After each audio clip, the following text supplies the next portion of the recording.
Hello everyone and welcome back to The Many Voices. Today we're going to be having a look at the campaign that I'm currently a part of. I am playing in a big sort of epic Roll20 campaign for Battletech where we all each run a merc company and we have units on the board that we have to move around and counter the movement of enemy units.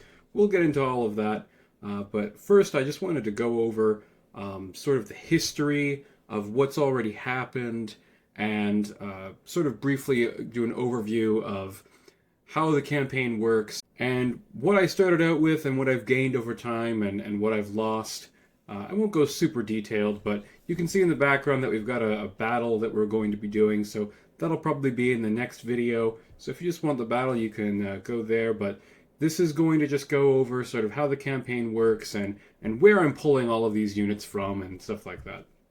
So, as you can see, the GM, Razspaz, didn't ask for the altered pictures of the custom units that I built, but we replaced the Falcon with an Urban Mech, and we altered the Wolverine and the Ost Scout. The Ost Scout and the Urban Mech are actually some of the best chassis, but I'm just going to show you here what we started out with. 4 Centipede Scout Cars with SRMs. Great little hover tank, fantastic. 6 Kruger combat cars. They're really good for their C-Bills costs. They're like under 200k, and they've got like 10 armor all around at least, and a little bit more on the front, along with 2 medium lasers and a turret. Great little wheeled tank. And then we do have a unit of VTOL scouts that they just fly around the map really fast and keep an eye on our enemies for us. And this was sort of what I spent most of my time on when I was building the campaign. I ended up building 8 custom units. That was the maximum that we were allowed to have. And then filled out the rest with mostly some cheap units so that I could up my unit count, because for I think it was every 6 units that you have, you were given a 3-4 pilot instead of a 4-5. So I ended up putting them into my mechs. Right, we've got some. We actually moved some of these guys around a little bit. You'll see that in a moment. But we have a command mech, our Wolverine. I ended up changing it into the Wolverine that I'll show you in a moment here. We have an Ost Soul, which we slapped jelly into. We had a Falcon, which we changed into an Urban Mech. I'll show you the Urby Fast that I made in a little bit here. And the Bushwhacker Skirmish was changed to the Bushwhacker Skydive, which I will go over here and just show you some of these units. Now, the Kruger cars, pretty simple, obviously, 10 armor all around, 2 medium lasers, 711 wheeled tank, really good. As long as there's not like a bunch of forests or everything's concrete, they're actually quite solid. They can get a good TMM, and they have decent firepower for their weight. And we've got the Centipedes. We've lost a few of these, but I've bought a couple more, actually, to replace them because I like them so much. 16 armor all around, 812 hover, lots of SRMs. Really cheap. Just a fantastic little unit if you're building a force on a C-Bill budget. Now, my custom mechs are built with C-Bill budget in mind, not battle value budget. So we ended up going with XL gyros on basically everything because they're relatively cheap on C-Bills, obviously double heat sinks, and regular fusion engines. Now we built an Ost Soul. This Ost Soul is just like loaded down with all kinds of energy weapons. It's a full energy build. You can see the armor distribution here. And you've got 3 medium lasers in the left arm. That's so that you can turn around behind you and shoot something that gets behind you. And yeah, you just drill it in the face with a bunch of medium lasers. That's pretty bad news for them. We have 2 light PPCs, each with a PPC capacitor. To be honest, I like the PPC and PPC capacitor combo with the targeting computer, but after extensive playtesting, I don't think that I would use PPC capacitors again. They're just not. They're not fantastic. They cause too much heat. I'll do a separate video on PPC capacitors in the future, but just as a general recommendation, I don't really like them that much. Left torso, right torso, got ER medium lasers, and 1 ER medium laser in the head. And you'll notice that head and torso-mounted weapons are my preference for sure. Getting arms blown off and losing a bunch of weaponry is not ideal. Obviously, the left arm medium laser is for those mechs that need to be able to shoot behind themselves, like the Ossol, which is built as sort of a long range support unit with some close range support. It's sort of a skirmisher, right? I built all of these medium mechs as sort of skirmishers, and I really consider the Ossol to be essentially a medium mech, right? It's pretty big and stompy for a medium mech, but it's still 5'8". It's still got about 190, 200 armor. Then we've got our light mechs. Now, I did have an Ost Scout that had a similar movement profile to this, but it had 7 jump instead of 3 jump, and it had a couple of extra weapons. I think it had like a flamer and a rocket launcher. It just had a little bit of weight left over, so it had the exact same loadout essentially, except it had those extra weapons as well. It got scrapped when I put a new pilot into it, and she got knocked out. It's actually this pilot right down here, Powerline. She got knocked out, the mech fell over, and then Princess completely annihilated it. The only thing that was left was the cockpit. Similarly, the other commando that I had 2 of these, the exact same build, that got blown up by a bomb in a recent mission. A fuel air bomb landed on it, and it went boom. So 3 ER medium lasers and 1 medium laser, you'll notice that we can fire all of those while running without building any heat at all. And even if we jump, we only build 1 heat. Right? And we've got maxed armor here. It's not particularly impressive, but they can take a large laser on any facing except for their back, and they've got a reasonable amount of armor. It's a 25-tonner. I built these commandos because they have narrow low profile, and I took the Ossol for the same reason. The Ossol also actually has improved sensors, I believe, so it counts as having a Beagle active probe, which is fantastic. But the commandos have narrow low profile as well, which helps to make that armor that they have a lot more durable. Like, it goes a lot farther because they do have that 711 movement. They can get that 4 TMM when they run. So, great little unit. I've been losing the light mechs though, and haven't been able to really replace them. I'm using those slots in customs since we're limited in the number of customs that we have. Like I said before, it was 8. Now that we've sort of progressed the campaign, we've unlocked some more resources. We can now have up to 10. I have a couple of mechs in the repair bay being refitted, and I'll show you those in a minute. So we've got the Mongoose 66TC custom that I've made here. The 1CB, like, I basically made this as sort of like a royal variant, and this one I just named after the fact that it has a targeting computer. But it's got a light PPC with a capacitor and ER medium laser. You'll notice that all of the mechs that I built also have targeting computers. I love targeting computers. I didn't take them with pulse lasers because that's super, super cheese, but just a targeting computer with your lasers will make them a lot more accurate, which is fantastic. Basically the same movement profile, XL gyro, the 20 heat sinking. This mech doesn't have any heat issues, so the PPC capacitor with this is actually pretty solid. I just have found that this is a little bit lacking in firepower overall, but for a 25-tonner, what are you going to do really, right? I wanted a long-range support unit in my lance of light mechs that I made, so I built this little thing to go along with them. And then the only other light mech that I built was this urban mech, the UM Fast, because it moves at about twice the speed of a normal urban mech. Actually, I think the normal urban mech is 2.3, right? So this is about 3 times faster than a normal urban mech.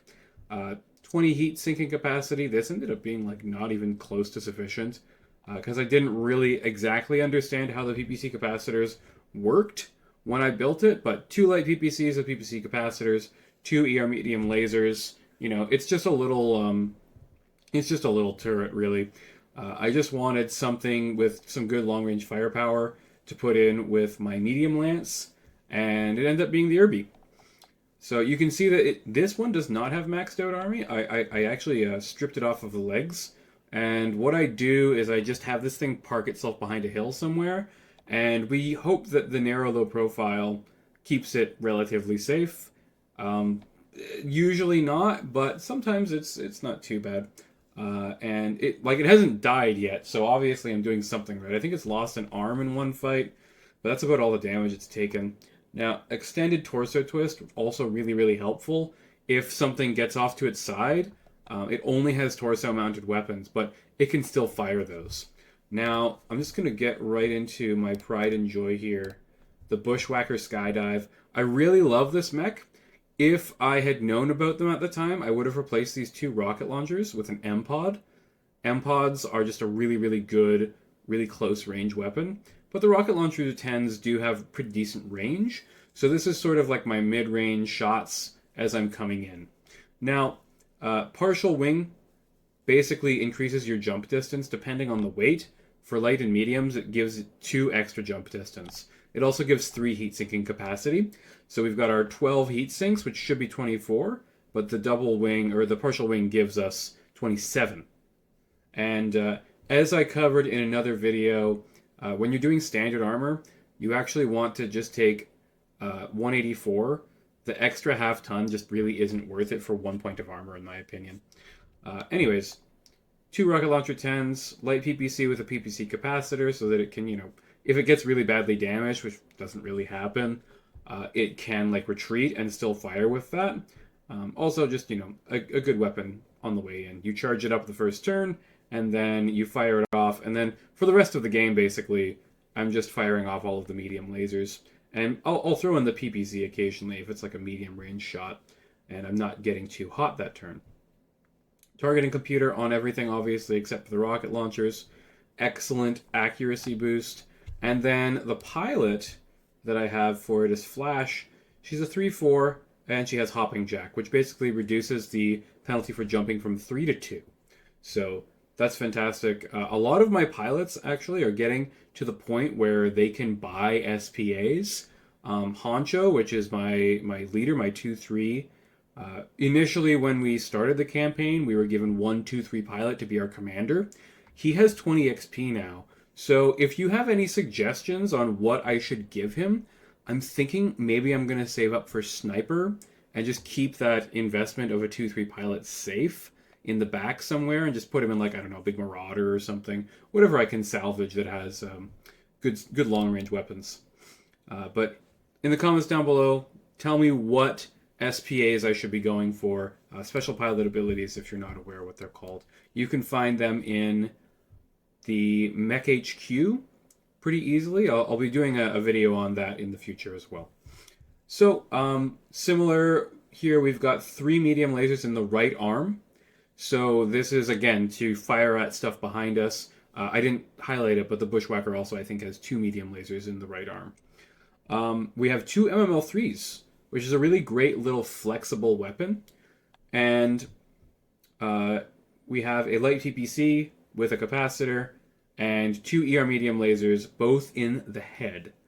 Now, what I did was kind of interesting. I had to decide between whether I wanted the quirks for the Wolverine, the original Wolverine, or the Wolverine 2, which the original Wolverine has the small cockpit quirk, right?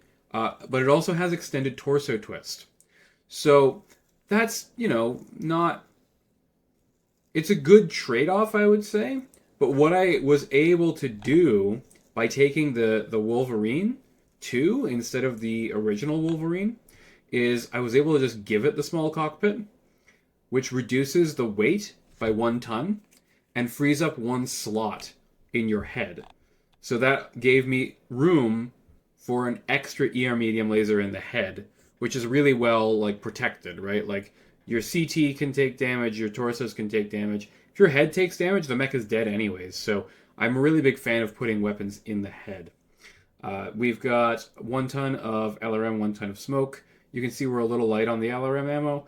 I don't really refill it unless it's past, 20 or something like that. All I need is about 10 rounds of fire. And carrying more ammunition than that is actually a liability because it might get hit, right? Targeting computer on everything, obviously, and case 2 for the ammunition. Case 2 is absolutely fantastic. It's already saved me losing the side torso of this mech at least once that I can remember. So those are the customs that I have left, we've got Griffin 2 and 2s. We've got two of these that we've salvaged over the campaign. Fantastic little mech, you know, only produces 18 heat when it fires everything, has 22 sinking, makes it very, very heat efficient. It really only overheats when it jumps. We've got two of those. We've got the Dervish 6MD.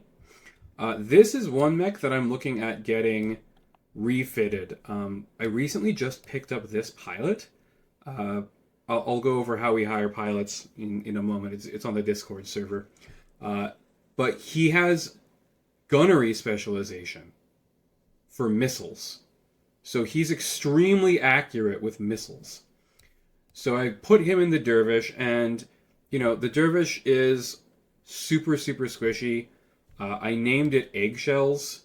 I don't know. Yeah, you can't see the mech names, but I nicknamed this mech Eggshells because it is so squishy. It's a terrible, terrible design. 10 armor on the arms, and there's a ton of ammo in each arm. Right? You can see I've swapped out for smoke ammo to give myself some cover if anyone starts getting close to me. And LRM 15 in the right torso, but the left torso doesn't have case, so that left arm, if that ammo goes up, your mech is gone. Especially because this mech also has an XL engine, so it'll just blow out the side torso at the very least and destroy the mech. But since it doesn't have case, if you had a full 50 rounds of SRM ammo in there, it would blow the mech up completely. It would be gone. That's what, 50 times 4? That's 200 damage. There's no medium mech in the game that could survive that. So, like, has okay armor on the torsos, but way too thin on the arms. So I really hate this design. I'm going to up armor it quite a bit. And probably take some LRM 10s, maybe? I salvaged some clan LRM 10s, so maybe I'll slot those in instead of the LRM 15s and just keep all of the weapons in the torso. It's kind of a waste to, not use that hyper-extending actuators. Maybe I'll put some medium... maybe I'll leave the medium lasers in the arms, just for point defense, right? We have a couple of Zephyr hover tanks. Fantastic little tank here, just, some medium lasers, some SRM 6s. It's really fast, 914 for being a 40-ton tank with really good armor, right? So it's nice. Initiate, FNTC, plasma rifle, SRM 4s.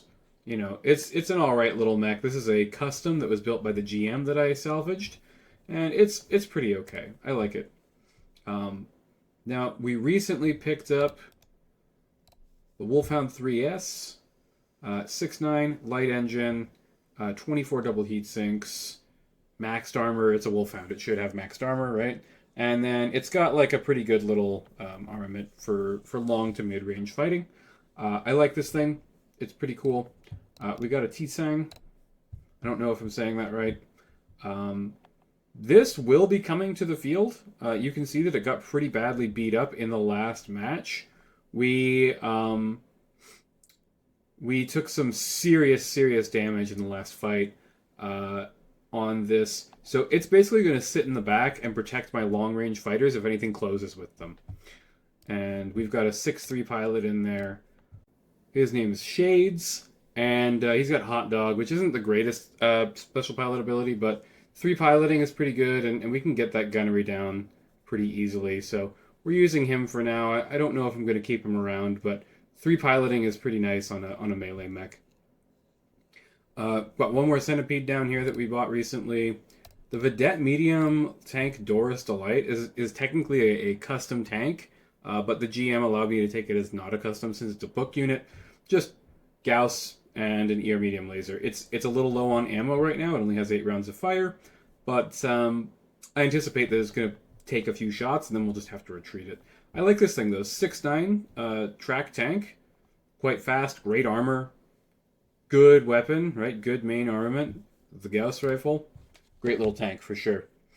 And then there should be one other custom mech in here somewhere. Here we go, the Stealth.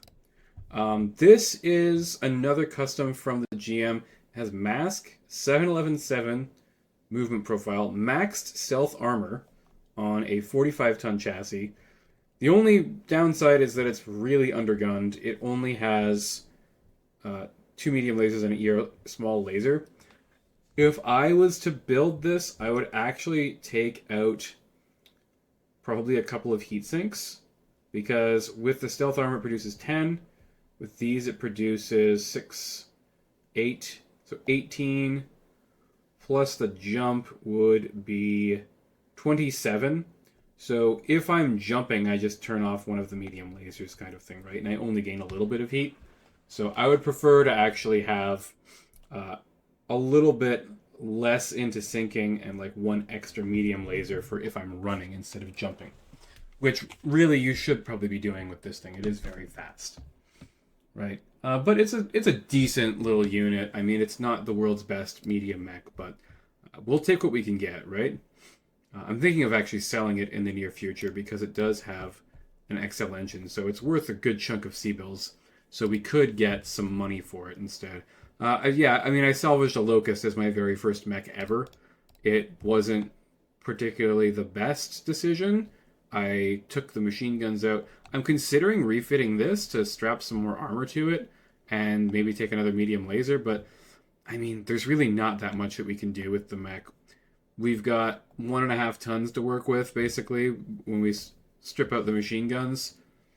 We could take an extra 1 ton of armor and a small laser or something like that, I suppose. Not really that helpful, to be honest, so I'm just going to leave it as is and not use one of my custom slots for it, I don't think. And then this is part of the enemy force.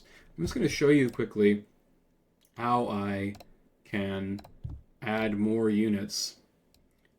And this is a good chance to show you where I'm getting all of these units from, where I'm getting my orders. Right, so I've got my hangar here, and after battles, we post basically a report, right, showing our kills, the damage that we took, and what we've salvaged, right? So here's the salvage screen for my first battle. I think I ended up going back later and changing this and actually taking the Locust. So here we are at the order department. This is where Raz, our GM, posts all of the orders. So we can see he has like a bulk entry here for a bunch of battles that are going on today. We have this map is what we're going to be using. Ishikawajima, something like that. And many voices here is me. And this is the battle ID. To make things a little bit less confusing, he has this now. He's like, okay, we're going to assign a number to it. And that way I know which battle I'm looking at. Because you can see we've got like a bunch of people now. 1, 2, 3, 4, 5, 6, 7. Although Abaddon, I don't think is on the map yet. I haven't seen him very much. But we have essentially 6 active players. That's a lot of things to keep track of when you have that many players, right? And I'll show you. Like there's what, four battles going on today, and I'll show you the map. It's a little bit chaotic. So we've got T2 Armor Core and T2 Guard, and we've got the MUL depository here somewhere. Here it is, and you can see he posts these little MULs, and it has a collection of units in it, and some of them include custom, some of them don't. So we're gonna go here. We already have the T2 Armor Core. Now, what was the other unit that we were supposed to be facing? It is a T2 Guard unit. All right. I think the Guards have Black Knights, which might be a nice thing to try and salvage. Oh, yeah, we've got a Black Knight. Black Knight there, another Black Knight. The Dervish, that's the same Dervish that I salvaged a while ago. I wanted another mech for my medium lance, and I did intend on refitting it sooner, but then I picked up a Black Knight as well, and I wanted to refit that with a little bit of clan tech that I found. And we've got the 2 initiates. So the same unit that I have above, the enemy has 2 of those, and they're both 3/4s, so they're kind of scary, actually. Similarly, the 2 von Luckner tanks are both 3/4s as well, also pretty scary. So I'll get the battle all set up in between videos. I just want to go now to the campaign map and sort of just give you an overview of everything that's happened. So I have pulled up here my history of all of my fights, right? So we started out here in Bastion, and our units were all stacked up, like right here, basically. And immediately outside of the gates were a few units. There was like a couple units of tanks, a couple units of scout mechs, like light mechs. And I immediately dashed over and fought with a light mech lance and got my locust. And then I made for this city. And I think after fighting one more lance, I managed to capture this city. Meanwhile, I think everyone else went down here and captured this place. Oh no, I remember now. We actually did not capture this. What we did instead was, actually initially, most of the map was covered. So the only, I think around this line right here was where we could actually see to.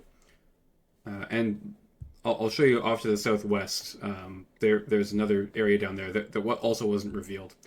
So we didn't capture this, I don't think.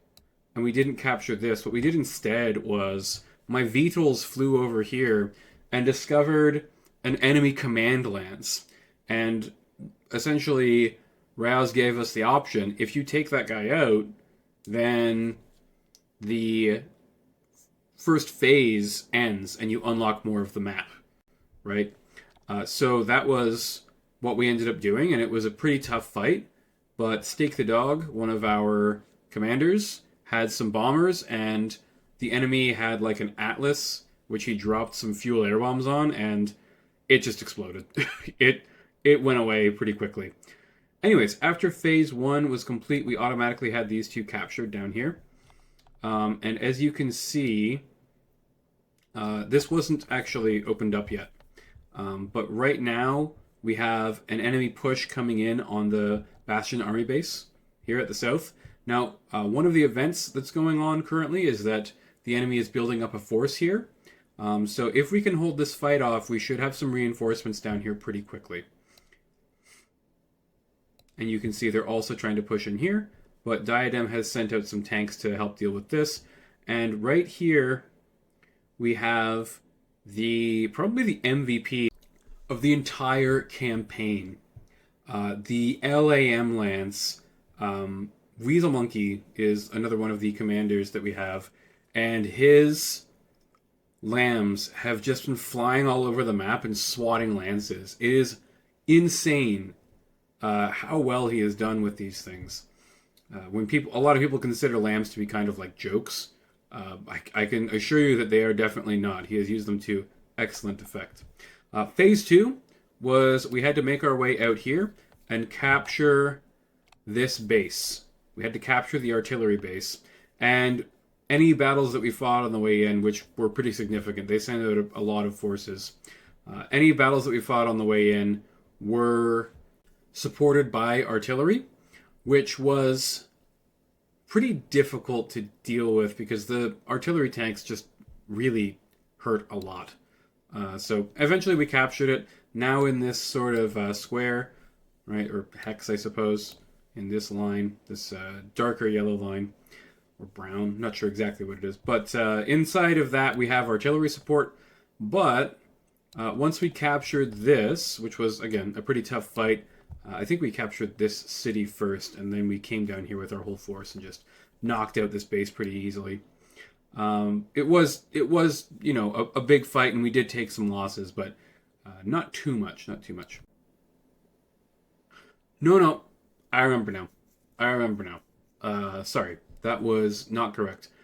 For phase 2, our new goal was to capture St. Losif military base, this area right here, where you can see there's a lot of action going on. So after we captured that, we made our way over here. But what actually happened was kind of interesting. One of our commanders was away for a little while. It was Stake. He left for a while, and when he returned, Rouse gave him the option to do sort of like a secret drop, like basically the Diadem. You can see Diadem Liberation. The planet Diadem is where we are. It's a made-up planet. It's not canon, but we are here to liberate Diadem essentially from these enemy forces, right? And Stake had a dropship like drop him off in this forest, and then he assaulted the base from this side. Meanwhile, we were all over on the other side of the river, right? So we were desperately trying to take the artillery base as quick as possible so that we could then come across and help support Stake, right? And I think what ended up happening was another commander managed to get. I think Weasel sent his lambs over here to assist. I can't remember exactly what happened, but essentially they ended up taking this, and then we got some new units, basically salvaged from the St. Losif military base. There was a couple clan mechs, and then that's where I got my Tsang and my Wolfhound. But we captured the St. Losif airfield a while ago, sometime last month, I think.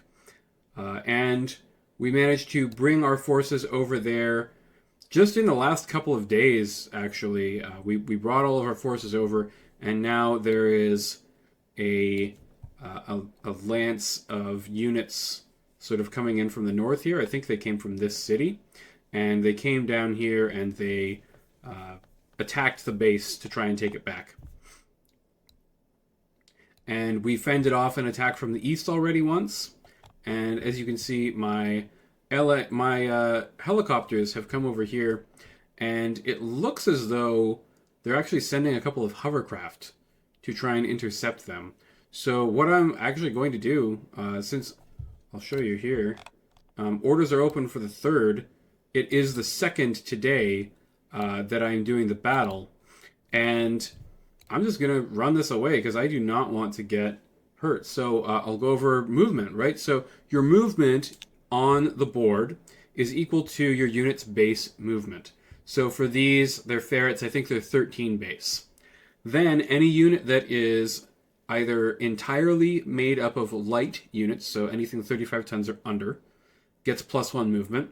And anything that's all jump capable or also hover vehicles gets another +1 movement.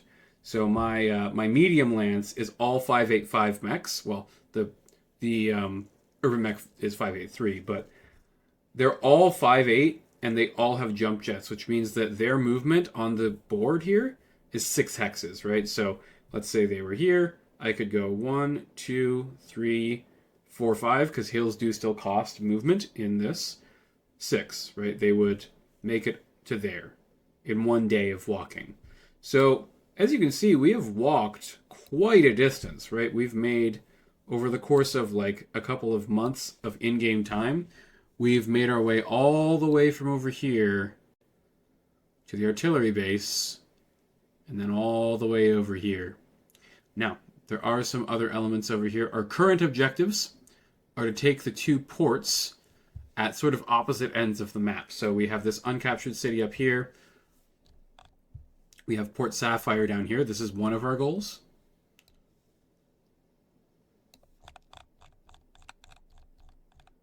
There's an air base up there that I just passed. Recon Center, Kratzburg. Moraby Port is our other current objective. So right now we're kind of really focusing on just sort of closing in our flank, right? We've got this pocket of units that we have to remove, including this one, which was sort of pushed off of the base. You can see that they've got like a health bar above them. That means that they are nearly out of supplies. Once units are out of supplies, they are destroyed, essentially. Otherwise, they continue fighting. And Rouse says it's based on a die roll. I'm not sure exactly how it works. It's sort of background mechanics that we don't have access to. Anyways, I said that I was going to fly my helicopters somewhere, so I think I'll do that right now. Let's see. 1, 2, 3, 4, 5, 6, 7, 8, 9, 10, 11, 12. Yeah, sure. We'll fly them like over here. And let's fly them right there. Oops. Wrong button. Alt, I think is what I need. There we go. Perfect. Yeah, so now they are sort of positioned to go out and scout somewhere here, or I can sort of start flying them back this direction because we don't have anyone to scout down here. So I'm thinking maybe we might want to scout down in this area just to sort of see where enemy forces are. and what they have at the base, that kind of stuff. I'm not sure where I'm going to put them yet. I'll confer with our other commanders. Weasel has sort of taken command of this whole operation as of right now. He's sort of been calling the shots. Here's another important part of the campaign that we actually only unlocked recently. I think as we hit phase 2, we unlocked the market, the diadem market here. So Rouse will post unit tokens that we can purchase. So let's say if you wanted a 40-ton mech, it would be at 110% of the base rate. I purchased a chameleon, which is currently being shipped, I believe. I have to check with Raos because I didn't see a confirmation of it. And he's been rather busy lately with work, so I wouldn't be surprised if he missed it. Anyways, he posts these mech warriors, and what he actually said is this next week we'll actually be getting a different setup. They're going to be pilots with mechs instead of just pilots and just mechs sort of separated. Anyways, you can see here is the mech warrior that I bought. 2-3 gunnery missile. Fantastic. Great. And then, you know, last week before that was some vehicles. I think that, oh, that was the updated unit list from last week's post. You can see we sort of chat about, you know, who wants what. Last week was 4.5 sniper. There's the 6.3 hot dog that I got. I think I bought this vehicle gunner too as well. This 2.0 vehicle gunner. 80-ton token, 45-ton token, etc. Right? So that's where that is. We've got the enemy ace roster. You can see Juggernaut, right? Renegade is this guy right here. Juggernaut is the one that we killed initially to advance to phase 2. And then we've got Judge, which was an archer pilot who was in St. Losif. He was defending it, and Stake had to fight him in order to win the base. So you can see that, you know, I've done quite a few battles here, and I've salvaged a lot. We only have 20% salvage on, and every month we get an amount of C-bills based on how much we've captured. So every city that we capture increases the amount that we're paid monthly. I just got my 1.5 million payment not too long ago, so I have a good amount of cash here. You know, you can see I've got almost 6 million C-bills available, and I just hired a bunch of new mech pilots and stuff because of an event that's going on currently. We have the ability to hire unlimited 4.5s, and I didn't take advantage of that at the beginning of the campaign because I was very cheap with my C-bills. I basically bankrupted myself to build those custom units. So now that we have access to more 4.5 pilots, I've just bought a whole crap ton of them. I'll even show you my personnel roster here. Got you know, some VTOL pilots down here for the Scout Lance.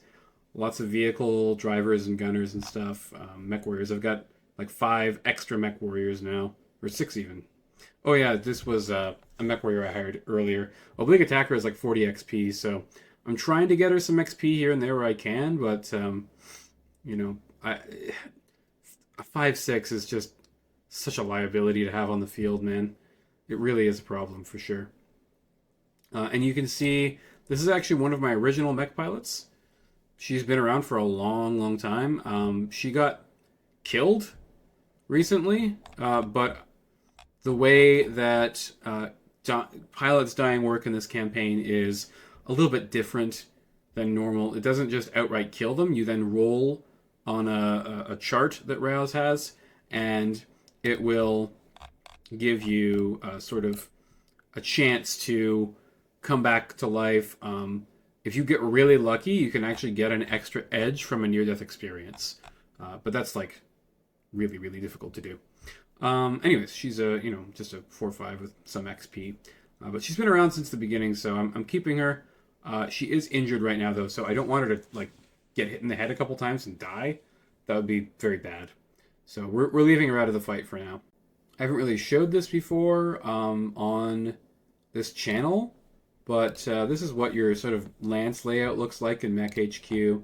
Just sort of a quick show you where all of the units sort of ended up and how they're organized currently.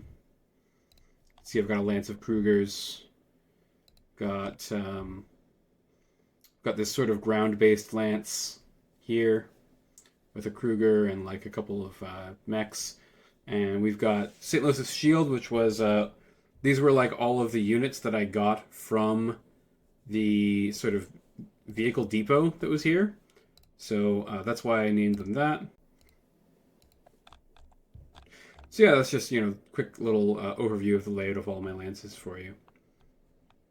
So, they're kind of crowded here, but if I sort of like pull them all out, you can see they do all have a token on the map, and they do all move around independently of one another. I have some Bushwhacker ASMR for you to finish off the video. Thanks very much for stopping by. I really appreciate everyone who likes, comments, and shares the video. I would really appreciate a subscription as well. If you think the Bushwhacker is the coolest mech in Mech Warrior or Battletech fandom, leave your comment down below. If you think another mech is the coolest, let me know which one.